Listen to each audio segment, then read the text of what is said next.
All right, guys, it's Copper Cutlass, and today's video is I'm gonna try to keep it, short, sweet, whatever the fuck you want to call it. But you heard me talk about in the last video about how there was some stuff I saw that I didn't like, and the main thing would be in the rods. And I thought about maybe possibly buying a set of rods for this combination, but really, this combination was actually never intended to do any of this.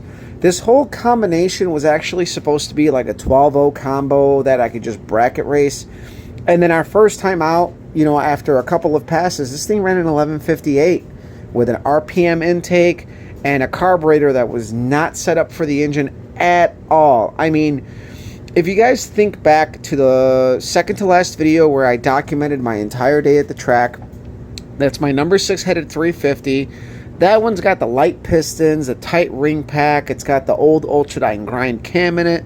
It's got a bunch of cylinder head work to it, big valves.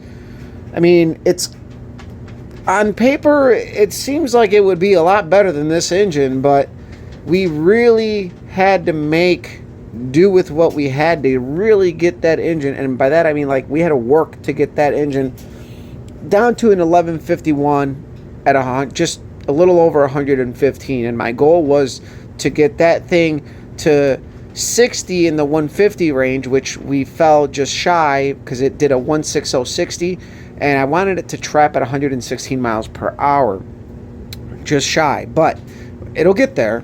And I think the biggest thing is that one of the big things that we're going to do to the car over the winter is put a 456 gear in it, and then my buddy is going to help me put a cage in it, because he's a phenomenal TIG welder, and to keep weight out of the car, we're going to go with a chromoly cage in it, and I want him to weld it up for me, and I'm going to help him out with his transmission and his engine stuff. And we were actually at our machinist place over the weekend, and I talked to my machinist about a couple of things. And the biggest thing with the problem I have is, you see the scoring on the inside of the rod where it would mate up with this? I got everything laid out how it would be in the engine. So it's got this scoring going on here, right?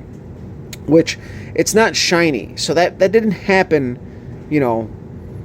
while we were racing this engine. This is just, when I got these rods, they were all like dipped in black and painted. You couldn't see any of that. Clearly, my machinist didn't see it as an issue, so we let it be. And it's not an issue because there isn't any witness marks, fresh marks, on the inboard side that tell me that it's a relevant issue. We replaced the number 7 rod where the pin walked out, but that's a whole different story. So the game plan is to just put this engine back together. I have the carburetor over here. I got my carburetor, my track box with all my carburetor goodies in it. I'm going to put this carburetor back to where I felt it was at its best. Part of the carburetor issues, if you guys go back to last year, we struggled and struggled and struggled to get this car to run good. And really what we were fighting was the number 5 cylinder, which we kept killing the spark plug because we had no oil control. The pin gouged the wall to the point where we were just pushing oil into the spark plug and we were killing the spark. So a lot of our tuning issues were mechanical issues where guys, sometimes you're going to have that kind of stuff happen. So I'm going to put this back to the tune that I had, which I have 3 different tunes for this carburetor. I have the original tune, I have the tune that my buddy Mylan helped me with, and then I have the tune that Jim Cooper helped me with. Which tune I'm going to use, I'm not going to really talk about it until we figure things out and get it running. But the 2 tunes between Mylan and Jim Cooper's were actually very, very similar, like almost negligible, to be honest with you. Just very, very minor differences in the two. So they're very close.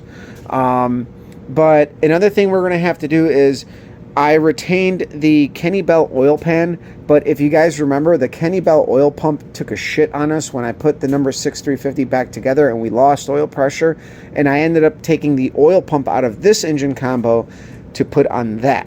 So keep in mind, this engine does have the oil feed restrictors from the main to the cam to keep a little bit of oil in the bottom end. We did open them up from how they came. They're the old Mondello pound-in ones. I opened them up. I also opened up the lifter feed restrictors, and this thing had like 65 pounds of oil pressure on the big end, and we were trapping at about 64-ish, I want to say. If you're a believer of the 10 pounds per 1,000 RPM, which I kind of think it's bullshit unless you're doing like endurance racing or NASCAR or like IMSA or something like that, where you're seeing extended RPM for a long period of time. Yeah, I believe that. It's a little bit more critical, but in drag racing, you're only seeing that constant high RPM for such a short time. So, in respect to what you're actually doing and whatever, because you have RPM drop between shifts and whatnot. So you're not... Point being is that we took a block that has 0 oil modifications. We put a Melling high volume oil pump in the car, and we're maybe making 55 pounds of oil pressure on the big end, and we're trapping at 64, but it was the same as before, and those bearings were like new. So let's move on. So obviously everything here looks good. I have to get new shim stock for the caps because if you guys remember how this engine all started out was I got this engine as a pretty sad story from JJ. JJ is a horrible enabler. Really good friend of mine, but a horrible enabler. I bought this short block pretty cheap with a bunch of parts, but it had 7 spun rod bearings, but I saw it as a, you know, good bones to work with, right? So it was 30 over. The pistons were too tight. That's why I ended up getting new pistons, because one of them was completely destroyed and we could not get a single piston. So I got stuck buying the Speed Pro flat tops, which have become really, really cheap. So they might not be the best, but we've proven that they can do the job. And so we put it all together, took it to the track with minimal, like almost no testing from the get-go, barely running. I'm pretty sure the engine was already hurt at that point. I'm pretty sure we hurt the engine in the first 2 passes. It ran an 1158, which is pretty good. I mean, this engine is nothing. It's really basic. The idea here is to get it going and hopefully get some dyno time in the spring and have it ready to go. We're going to run. I'm not going to change anything really with the current engine. I probably shouldn't even change the gear, but realistically, it wouldn't hurt us because I need new slicks all around. So if the gear is too high, we just get a taller slick and life goes on. We do need a better converter, but we can't change the converter until we change the gear and figure out what kind of changes we see. So with that being said, that's what we got going on. The reason why I'm down here is because I'm taking some measurements, because I'm going to be building a ramp to get my engines in and out of the basement a little bit safer, a little bit better, a lot less sketchy. Last time I did it last minute because it needed to happen. I didn't have the time. I didn't have the money. My wife was still down from her injury, so my time was very, very limited. And going into this year, hopefully things kind of stay together. But if not, we know we can bracket race the Bonneville, and we got a backup, and we can kind of stay in the game. So with that being said, this is just kind of a filler for you guys. Hopefully between now and the beginning of next year, we're going to really get the ball rolling. Building the engine shouldn't take long. It was already together. I have everything. I have everything I need. I mean, everything. Gaskets. I have everything to just get this together. I may set up the GoPro and just do, time-lapse thing. Maybe we'll do a live thing. I think I got enough subscribers. I don't know. I don't know if you guys would want to see me building an engine, but we might do something like that where we go live and just kind of put this engine together a little bit at a time. I don't rush to build my stuff. It takes me some time. I take my time because when I take care of 1 or 2 procedures, I like to sleep on it and really think about it and make sure that I didn't screw anything up. And I like to think that's what's kept my stuff together for the most part. You know, we haven't really had any catastrophic failures.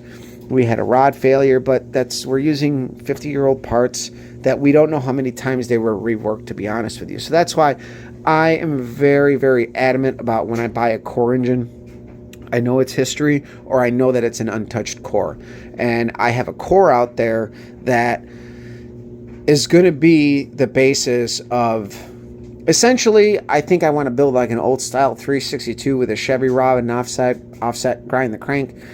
There is Oldsmobile rods out there, but you know what? The availability of a Chevy rod is better than an Oldsmobile rod, and your options for pistons are better with a Chevy rod. It just comes down to the pin height and all that stuff, and I think that's what I'm gonna do.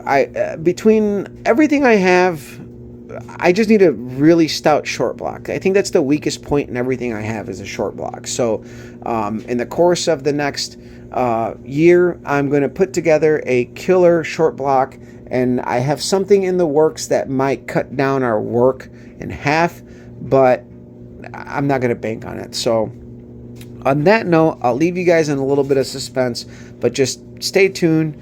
Thank you guys for coming back and viewing. I wasn't expecting that many views in the last video. I know it's not like the greatest. Like I'm not gonna be Mr. Blow It Up. You know, watch me. For those of you that watch me, thank you. Share, like, subscribe. Follow me on Instagram as Copper Cutlass. And like when I say share, like pick the cool racing videos and share those, because I'm kind of a boring person when I talk. So I mean, clearly I've gone on long enough here. Saying something but nothing. So I'll let you guys go. See ya.